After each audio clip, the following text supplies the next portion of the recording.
Ini remunerasi antara aparat penegak hukum seperti hakim. Hakim itu sekarang begitu masuk kemarin berapa? Ini harus terima sekitar 50 juta. Tapi bagaimana guru SD? Dia dapat tunjangan sertifikat guru tiap triwulan aja kadang-kadang sudah tidak bayaran. Persoalan-persoalan politik itu ada persoalan-persoalan publik. Nah, kalau kita ingin mengabdikan diri pada persoalan-persoalan kekuasaan politik, ya kita harus aktif.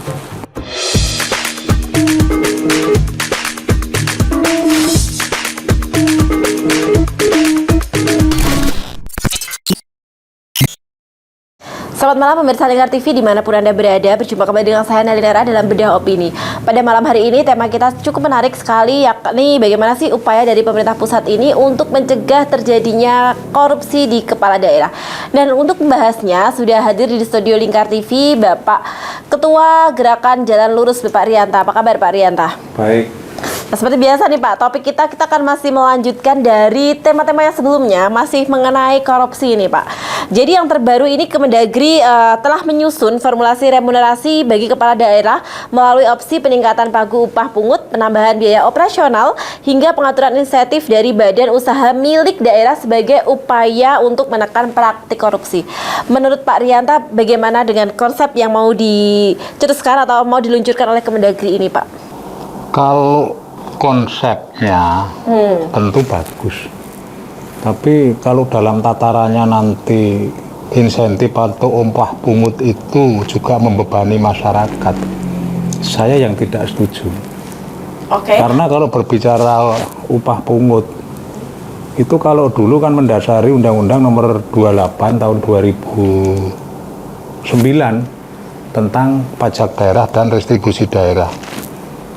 Kemudian pasal yang mengatur tentang insentif atau upah pungut itu dilanjutkan di Undang-Undang Nomor 1 tahun 2022 tentang perimbangan keuangan antara pemerintah pusat dan pemerintah daerah. Ini secara normatif upah pungut itu berdasarkan nilai capaian pajak daerah dan restribusi daerah. Ini semua membebani masyarakat. Contoh yang berkaitan dengan pajak daerah. Kalau setelah Undang-Undang Cipta Kerja, kemudian juga Undang-Undang Nomor 1 tahun 2022 diundangkan, itu kan waktu itu yang menjadi satu bom molotov di Pati tuh.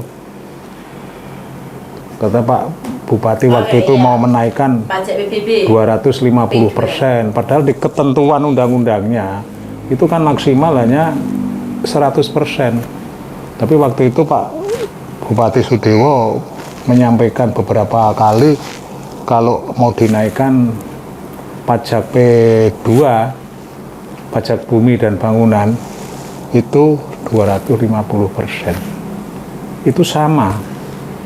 Nanti sebagai sumber insentif untuk tadi yang kajian dari Kemendagri untuk menaikkan formulasi remunerasi kepala daerah. Padahal kalau ini saya ingatkan kepada gubernur, kemudian bupati, wali kota se-Indonesia termasuk wakilnya, bahwa sejak dahulu kala ketentuan berkaitan dengan upah pungut itu bahasanya insentif itu diberikan kepada instansi pemungut, bukan diberikan kepada gubernur maupun wakil, juga bupati maupun wakil bupati maupun wali kota dan wakil wali kota. Ini yang saya berharap aktivis-aktivis kritis di seluruh Indonesia untuk bisa membuka apa yang saya sampaikan ini. Kemudian secara prinsip ini nggak boleh menurut pemahaman saya. Tapi ini kan sudah terjadi sejak Undang-Undang Pajak Daerah dan Restribusi Daerah yang tahun 97 dulu. 97 diganti 28 2009. Sekarang diganti Undang-Undang Nomor 1 tahun 2022. Substansi bunyi pasalnya masih sama, plek. Ini sebenarnya nggak boleh. Nah, bagaimana kalau Menteri Dalam Negeri berinisiatif mau mengkaji ya silahkan. Tapi prinsipnya jangan sampai membebani masyarakat. Karena sekarang kalau menurut pandangan saya, pemerintah daerah, baik provinsi maupun kabupaten kota, itu ugal-ugalan di dalam memungut pajak atau menentukan pajak maupun retribusi daerah. Coba yang baru-baru saja yang berkaitan dengan pajak kendaraan bermotor. Itu pajak diambil oleh provinsi. Kalau provinsi itu kan PKB, kemudian rokok, kemudian juga BBM itu kan masuk pajak daerah provinsi.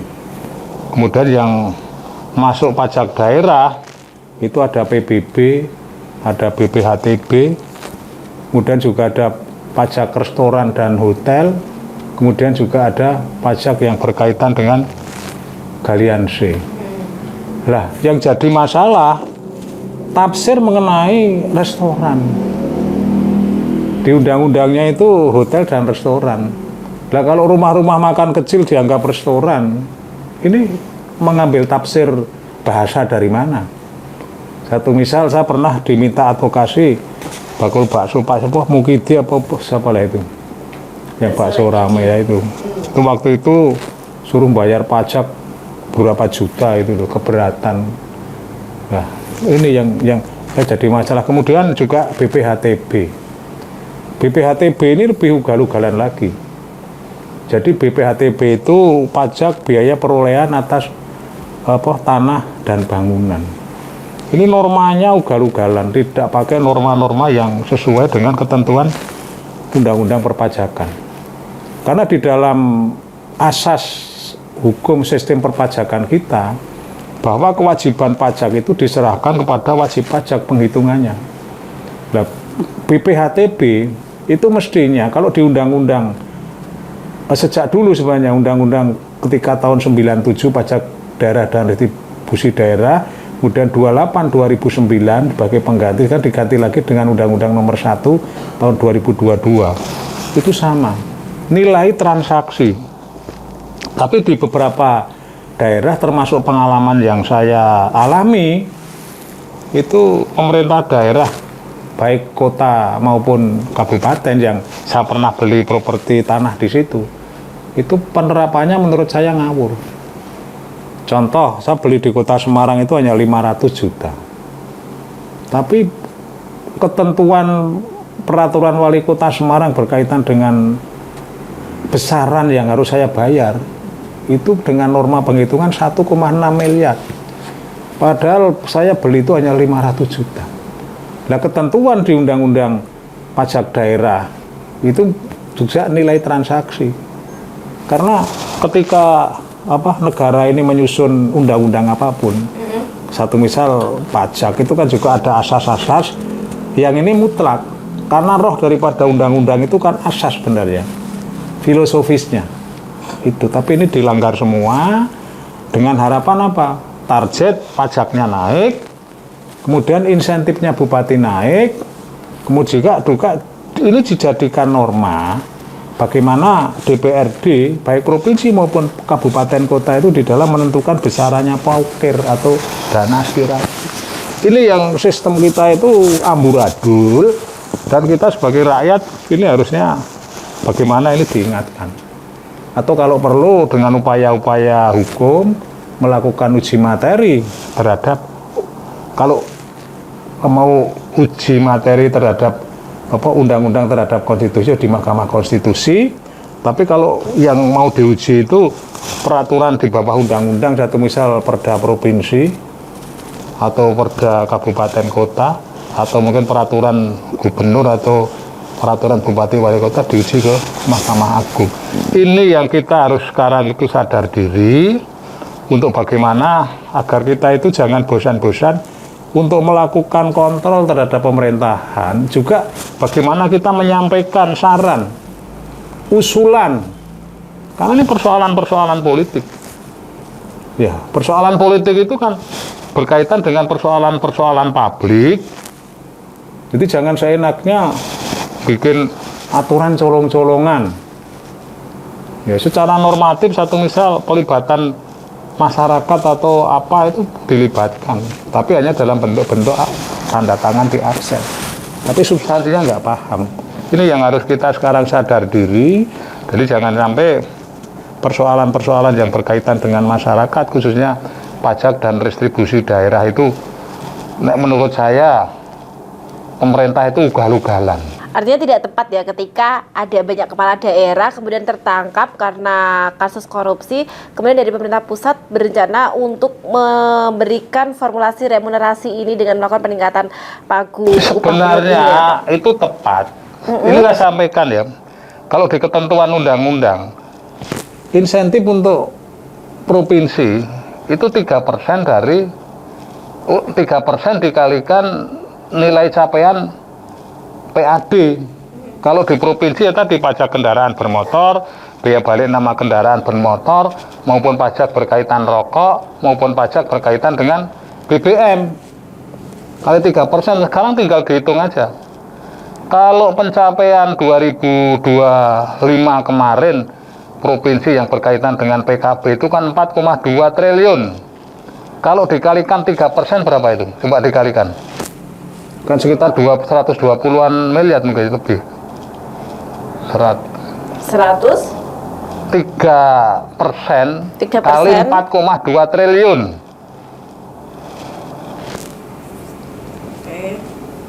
Itu dikemanakan? Kalau di gubernur diatur dengan peraturan gubernur. Nah ini, padahal mestinya nggak boleh terima 2 miliar. Apa? 72 miliar. 72 miliar, 3% kali 4,2 triliun. Iya. Itu kalau pengaturan normatifnya, kalau yang berkaitan dengan insentif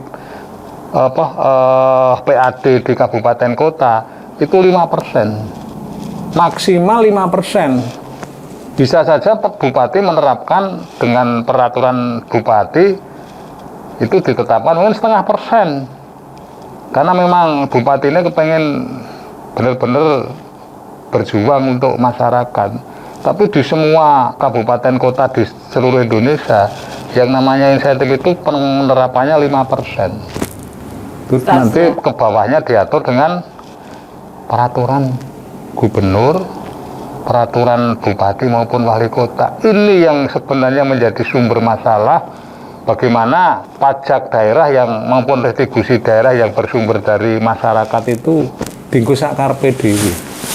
Seperti di Pade, saya pernah kontak sama PLT Bupati yang kemarin. Kono neng Pati itu insentif piro. Jadi per triwulan dia itu ngomong sama saya dapat 135 juta per triwulan. Berarti kalau setahun 135 kali 4 berapa? Padahal secara aturannya juga ini yang nggak bener. Ketika pada triwulan yang sudah berjalan, target dari PAD itu tidak tercapai, tetap dibayarkan full. Tapi itu dibayarkan pada awal triwulan berikutnya. Jadi, walaupun satu misal di Kabupaten Pati itu mentargetkan PAD, jadi bersumber dari pajak daerah maupun restribusi daerah, satu misal 1 triliun, ini satu misal aja ya. Jadi 1 triliun kali 5%. Walaupun nanti di akhir pelaksanaan anggaran itu tidak tercapai, tapi insentif itu tetap mengacu pada yang 5% tadi. Ini amanat undang-undang. Jadi walaupun tidak tercapai tetap mendapatkan insentif tetap gitu ya, Pak? Mendapatkan insentif 5% kali target. Nah, makanya kan ini ugal-ugalan DPRD dan target tetap dapat insentif. Gubernur maupun DPRD dan wali kota maupun DPRD bersama bupati ugal-ugalan bagaimana membuat perencanaan yang berkaitan dengan target pajak daerah dan distribusi daerah itu ugal-ugalan. Dan ini semua membebani rakyat. Contoh tadi tuh yang berkaitan dengan tafsir restoran. Apa restoran itu pedagang-pedagang kaki lima yang kayak gitu juga kita makan. Satu misal makan begini, kalau ini makannya di restoran, ini pun juga harus dikenakan pajak berapa? 10%. katanya. Lima, Pak. Apa? Kaki lima kan juga ada pungutan-pungutan, belum restribusi. Tapi kalau restribusi itu Artinya sebenarnya masyarakat dan rakyat itu sebenarnya udah diperas pajak ya dari sudah berbagai macam sekarang sektornya. PPN. Ya, Anda beli barang-barang elektronik, beli mobil, mesin-mesin, itu kena PPN. Oke, jadi artinya nggak perlulah menggali potensi daerah melalui sektor pajak ya, tapi bisa dengan sektor yang lain. Ya? Padahal yang namanya pajak itu kan kewajiban warga negara. Itu sifatnya wajib. Sifatnya dipaksa. Gelem ra gelem ya kudu bayar pajak. Itu satunya BPHTB. Itu harus pajak sarang burung walet, pajak hotel, pajak restoran. Kemudian kalau restribusi itu prinsipnya kan pemerintah daerah memberikan layanan. Satu misal perizinan itu kan memberikan layanan. Nah itu mendapatkan mendapatkan imbalan dari yang dilayani seperti IMB. Itu kan masyarakat atau wajib restribusi itu kan mendapatkan sesuatu tuh. Satu misal IMB ya dapat IMB-nya. Itu. Jadi bagian dari, seperti parkir. Pemerintah daerah mengatur parkir. Dapat restribusi dari warga masyarakat. Ini yang ini beban-beban masyarakat. Nah, bagaimana penggunaannya sekarang? Kalau penggunaannya untuk poker, untuk dana aspirasi yang dipotong sampai di medsos itu ada yang sampai 50%. Ini yang harus kita hentikan bersama-sama. Makanya ini saya sampaikan di forum-forum kayak gini, tolong nanti siapapun masyarakat dibuka-buka apa yang saya sampaikan ini. Jadi biar nanti ke depan itu menjadi lebih baik, jangan ke depan menjadi lebih tidak baik. Itu seperti tadi, saya telepon berapa bupati? 2 atau tadi? Iya. Bosen tadi bupati ini. Jadi bupati itu nggak pernah sebutkan. Kan intinya kan 2 bupati itu bosen. Nggak ada enaknya. Apalagi ketika yang bersangkutan itu nyalonnya habis beberapa meter. Gak ada enaknya, tapi setiap kontestasi mereka selalu semangat sekali kampanye ke sana ke Nafsu. sini dan berbagi. Jadi nafsu. Berbaginya kadang bukan cuma berbagi Nafsu. uang, berbagi bansos, berbagi kaos, berbagi minyak goreng dan berbagai macam hal. Itulah yang membuat kerusakan masif di Indonesia itu. Oke. Bahkan kalau tidak salah dengar Pak Prabowo Pak Mahfud MD mengatakan ini malapetaka Gempa bumi hukum. gempa bumi hukum. Ya betul, karena hukum kita sudah diucar-acir pasca reformasi. Saya masih ingat betul ketika di DPR itu membahas undang-undang ada paten merek, kemudian hak tanggungan dan macam-macam. Itu di belakangnya, termasuk undang-undang fidusia, itu di belakangnya itu ditunggu Kadin Amerika maupun Kadin Jerman. Di belakang itu. Tapi konteksnya Pak Mahfud ini menyebut itu karena dalam Jampitsus itu, Pak. perjalanannya, kalau undang-undang hak tanggungan sebelum reformasi. Kemudian setelah reformasi, amandemen konstitusi pertama sampai keempat, jadi pertama itu kan 99, kedua 2000, 2001, kemudian 2002. Ini semua merusak tatanan hukum menjadi kocar kacir sekarang ini. Coba aturan-aturan hukum saling tumpang tindih, tapi tidak pernah. Kemudian juga adanya putusan-putusan MK. Undang-undang baru diketok DPR, 1 hari kemudian diuji oleh seseorang ke Mahkamah Konstitusi, dan Mahkamah Konstitusi mengabulkan. Ini yang menjadi kekacauan hukum nasional. Bahkan yang saya sangat sedih ketika Mahkamah Agung itu tidak menganggap bahwa putusan MK itu bukan satu hukum yang mengikat. Makanya ada putusan putusan Mahkamah Agung yang berkaitan dengan persoalan korupsi. Itu walaupun sudah ada putusan MK, tapi tetap itu tidak dipakai. Walaupun putusan MK itu bersifat final dan mengikat, tapi oleh Mahkamah Agung nggak dipakai. Ini yang jadi kerusakan hukum kita yang bikin kayak begini. Salah satunya adanya intervensi politik. Ya Itu termasuk tadi. kalau intervensi politik kasus mantan Jampitsus Febri. Iya. Coba, itu kalau didengarkan katanya ketika ada hiruk pikuk, ada pertemuan antara Kapolri, Jaksa Agung sama Menteri Syafri Samsudin. Menteri Syafri Samsudin ini apa? Kan Menteri Pertahanan. Iya, Pak. betul, Menteri Pertahanan. Mestinya kalau yang berkumpul di itu harusnya Menko Polkam. Karena ada kaitannya dengan persoalan politik maupun keamanan. Ini masa Menteri Pertahanan Ikut masuk. di situ dan dominan. Ini loh saya yang bener-bener negara ini harus mau dibawa kemana. Udah kita sekarang ini rakyat sudah paham betul, tinggal sekarang keinginan dari MPR untuk bagaimana memperbaiki kehidupan berbangsa dan bernegara. Ini harus dari MPR. Baru nanti kalau MPR meletakkan dasar-dasar yang ditempatkan di Undang-Undang Dasar atau Konstitusi, setelah itu DPR. Sekarang yang namanya persoalan sinkronisasi dan harmonisasi perundang-undangan, mulut-mulut elit itu selalu berbicara ini, Mas. Ini kan masalah substansinya. Tapi di dalam tataran aplikasi, di dalam tataran praktek tidak pernah dilaksanakan. Jadi oleh karena itu saya menghimbau kepada masyarakat di seluruh Indonesia dan masyarakat Indonesia yang ada di luar negeri, mari kita dorong revolusi konstitusi, Mari. revolusi hukum. Karena kalau berbicara revolusi seperti revolusi Perancis, itu bagaimana pemulihannya yang lama. Ini menurut pandangan diriku. Kalau Adinda punya pandangan lain, ya terserah Oke, aja. tapi ini bedah opini, kita membedah opininya Pak Rianta. Dan kita akan kembali membedah opini Pak Rianta mengenai skema remunerasi bagi kepala daerah untuk mencegah praktik korupsi. Tapi jangan kemana-mana dulu, kita harus jeda untuk pariwara yang berikut ini.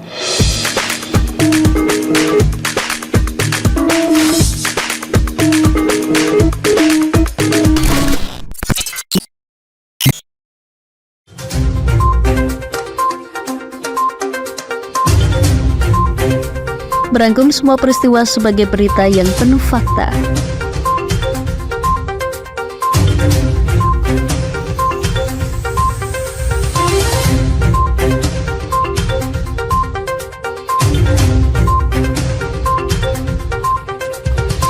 Saksikan Jateng hari ini setiap Senin hingga Sabtu hanya di Lingkar TV.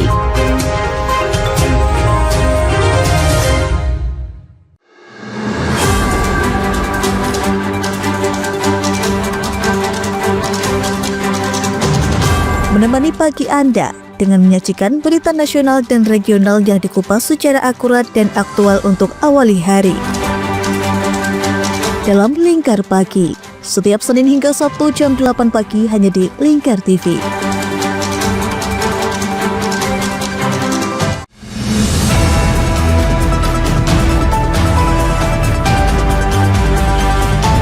Siang hari, waktu yang tepat untuk berita akurat. Menyajikan berita dan informasi hangat di tengah aktivitas Anda demi mendapatkan fakta terbaru untuk langkah yang lebih pasti.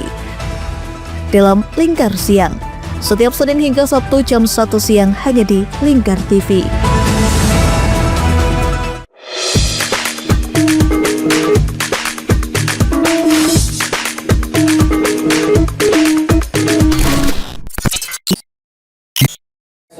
Masih bersama Nairin RA dalam bedah opini, kita membahas mengenai wacana remunerasi bagi kepala daerah. Pak, kita balik lagi ke tema kita ini, Pak. Ini kan sebenarnya ada wacana untuk remunerasi ini kan berangkat dari realita bahwa gaji pokok kepala daerah itu relatif kecil.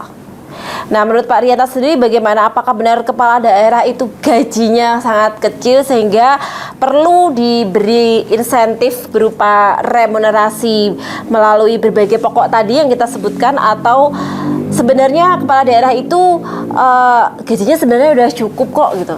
Bagaimana menurut Pak Rianta? Kalau menurut saya, kalau itu diwujudkan dalam bentuk remunerasi, kok saya tidak setuju.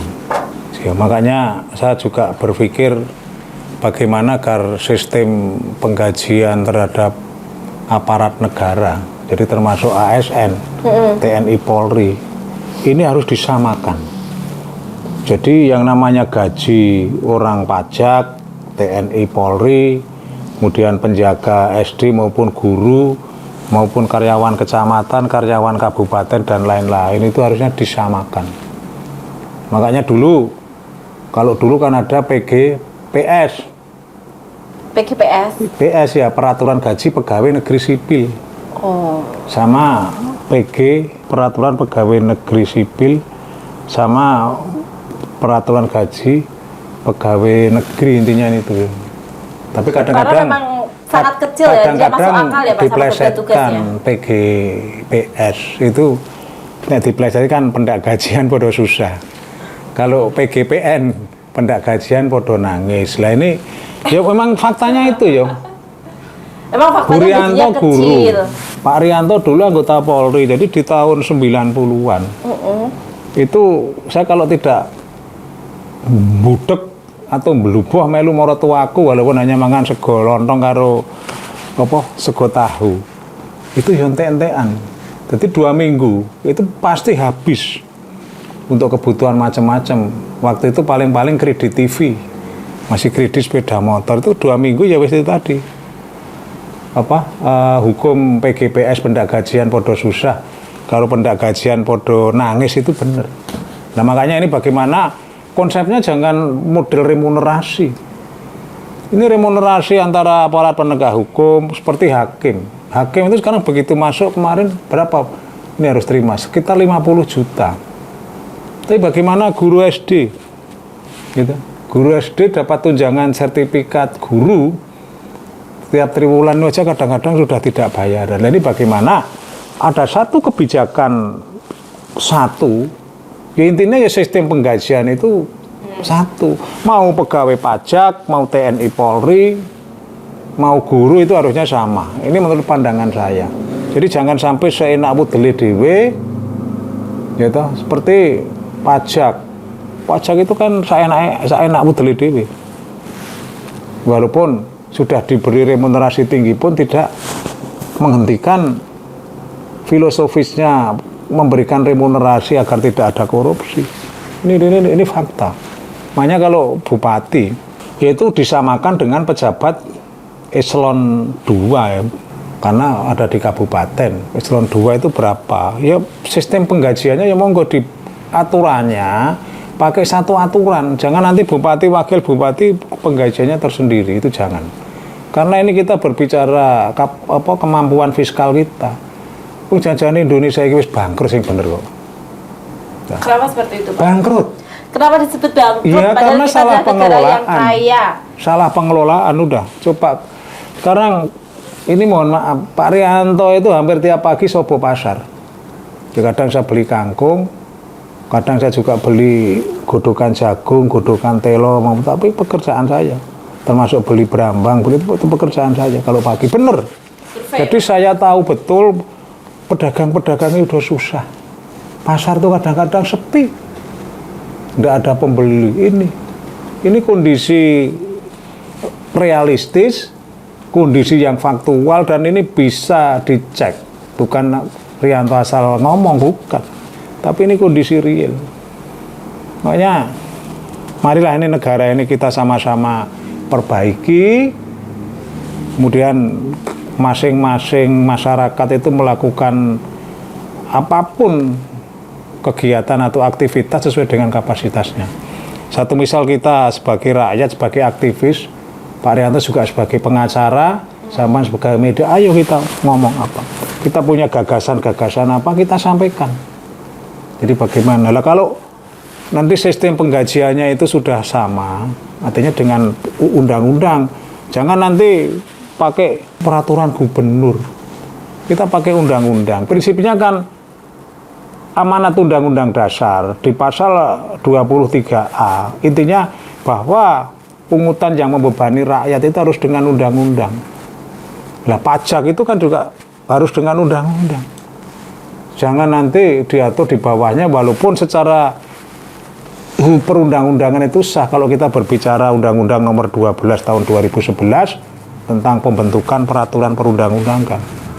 dari pasal 7 dan pasal 8 itu kan yang namanya undang-undang itu sampai peraturan kepala desa. Ini yang membuat satu kekacauan, kemudian membuat satu kebrutalan dalam praktek-praktek kita berhukum.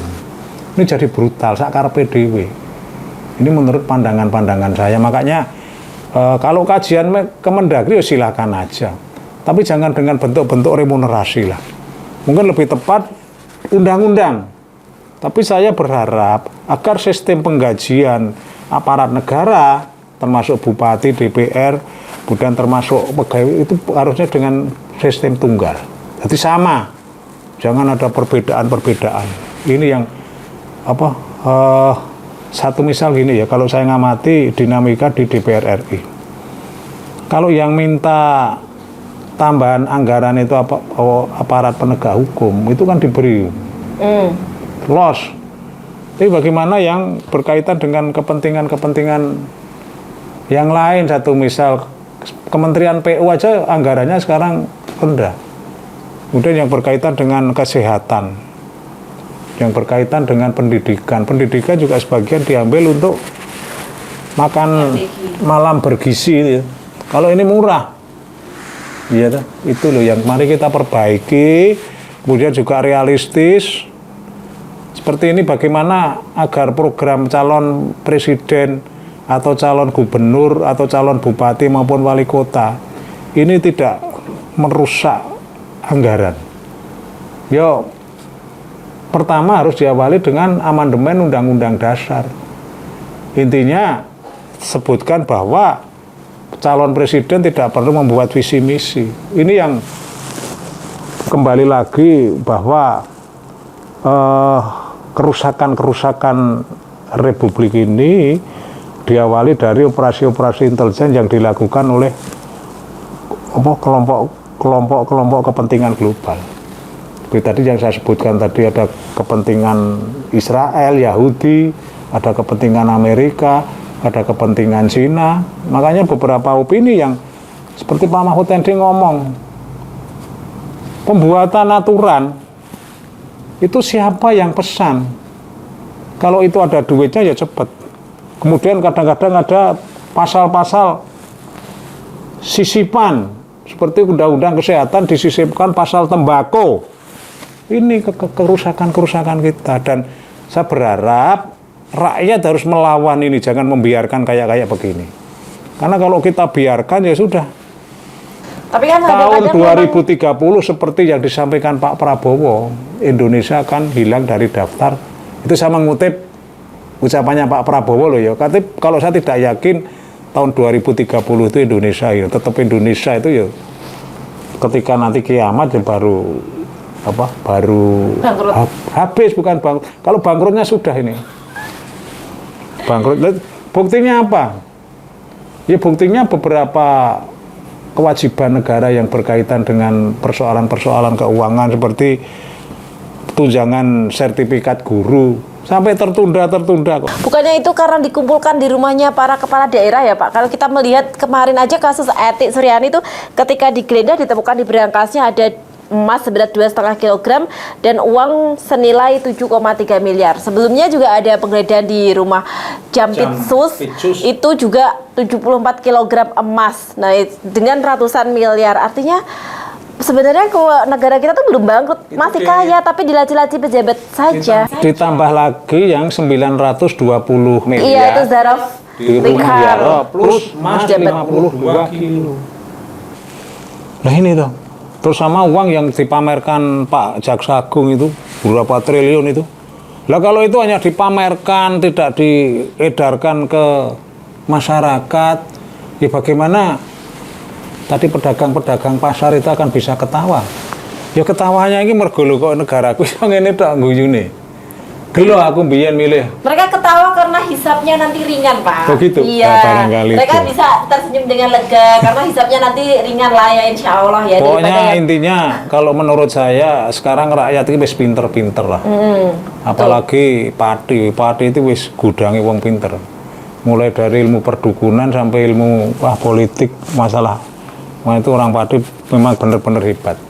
Karena dari Pati itu bisa mengilhami dinamika di seluruh Indonesia. Makanya beberapa kali saya ke luar Pati, ke luar Jawa.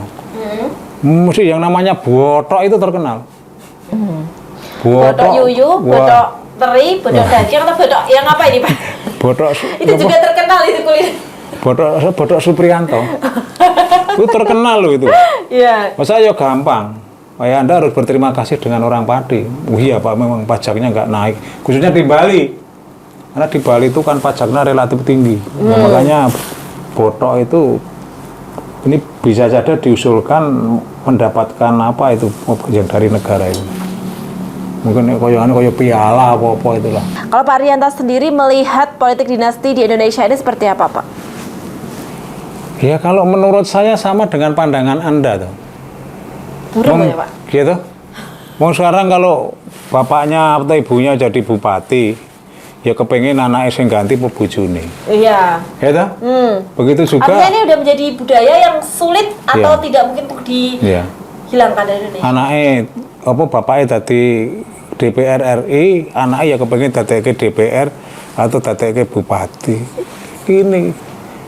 Makanya ini harus ada revolusi sistem kehidupan politik. Ini harus Artinya masyarakat juga harus cerdas, jangan memilih kepala daerah yang masih memiliki hubungan keluarga begitu ya Pak, atau bagaimana Pak? Kalau berbicara politik, hak politik itu satu misal Jokowi sama Gibran. Ya silakan aja Jokowi jadi presiden, Mas Gibran juga jadi presiden, itu juga punya hak konstitusional loh. Gitu. Seperti kemarin kan kita sudah sampaikan, berikan satu kesempatan, Pak Rianto itu juga bisa mencalonkan diri sebagai calon presiden. Minimal kalau Pak Rianto itu juga punya keinginan menjadi gubernur Jawa Tengah. Ini keinginan politik. Makanya Pak Rianto masuk partai politik. Ini mutlak. Makanya saya ingin mendorong bagaimana ada satu kesadaran politik masyarakat, kalangan-kalangan muda itu untuk bagaimana sadar diri. Untuk bagaimana bahwa persoalan-persoalan politik itu ada persoalan-persoalan publik. Nah, kalau kita ingin mengabdikan diri pada persoalan-persoalan kekuasaan politik, ya kita harus aktif. Seperti teman-teman media. Itu sebenarnya punya satu potensi, punya satu peluang untuk bagaimana bisa menjadi politisi. Contoh Srianto yang menjadi anggota DPR RI dari Gerindra, atau itu Srianto dulu ketua PWI Jawa Tengah. Oh iya. Ya toh, terus Cipto DPRD provinsi dan lain-lain kan masih Cukup banyak yang berlatar jurnalis yang masuk belakang ke dunia dari politik. termasuk Bambang Susatyo, ketua MPR dulu, itu kan juga dia wartawan loh, dan lain-lain, itu masih banyak. Itu. Nah, terkait dengan persoalan upah pungut. Saya menghimbau kepada pakar-pakar administrasi, ya pakar-pakar administrasi yang hebat-hebat dari perguruan tinggi, mungkin dari UI, UGM, atau Undip yang dekat, UNER, atau Pajajaran, kemudian juga pakar-pakar pidana. Itu untuk mari kita melakukan kajian bersama berkaitan dengan upah pungut ini. Karena upah pungut di dalam ketentuan undang-undang pajak daerah dan restribusi daerah yang 28/2009 sama Undang-Undang Nomor 1 Tahun 2022 kaitan dengan perimbangan keuangan antara pemerintah pusat dan daerah itu sama, bahwa upah pungut ini diberikan kepada instansi pemungut, ya, kepada instansi pemungut, bukan pada Mbak Eti, Bupati Sukoharjo. Ini kan salah kaprah. Coba nanti dibuka sama pakar-pakar bahasa Indonesia untuk menafsirkan itu. Ya, karena biar nanti tafsir itu menjadi banyak, tinggal nanti dari pakar-pakar administrasi maupun pidana itu tafsirnya biar macam-macam. Tapi saya juga tidak berharap pakar-pakar itu nanti di dalam memberikan satu pandangan atau penafsiran, jangan karena pesanan. Kan banyak itu. Pakar-pakar juga ketika dipesan, wah harus nanti pandangannya begini Prof. ya muncul sesuai dengan keinginan. Ini jangan. Jadi jangan, mari kita bedah, kita buka secara objektif. Kemudian juga kalau tidak salah, itu juga ada pasal bahwa pegawai negeri itu tidak boleh menerima penghasilan ganda. Nah, bisa masuk enggak? Sudah terima gaji, terima itu bisa masuk enggak? Nah, kalau upah pungut itu untuk instansi pemungut, tentu ini penggunaannya juga harus begitu disampaikan ke instansi pemungut. Ini ya karena instansi loh, bukan masuk kepala Dipenda atau kepala DPKAD. Ini juga harus masuk lagi ke kas daerah. Masuk ke kas daerah, kemudian lakukan kebijakan politik anggaran lewat keputusan DPR maupun bupati. Ini menurut pandangan saya.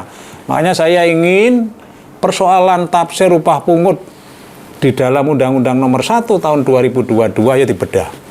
Makanya himbauan saya, pakar administrasi, pakar pidana nanti sama-sama membedah. Nah, itu nanti akan clear dan clear.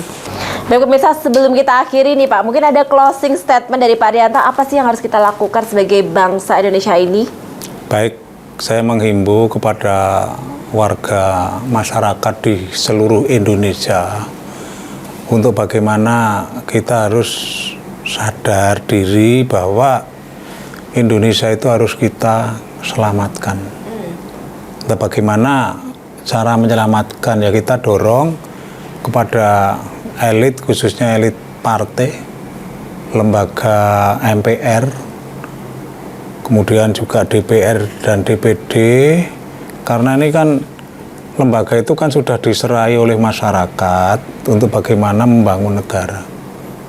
Dan saya berharap lakukanlah satu upaya-upaya konstitusional, kita dorong MPR untuk melakukan amandemen Undang-Undang Dasar kita. Kemudian juga kawan-kawan anggota DPR untuk bagaimana DPR itu bisa berfungsi sebagaimana mestinya.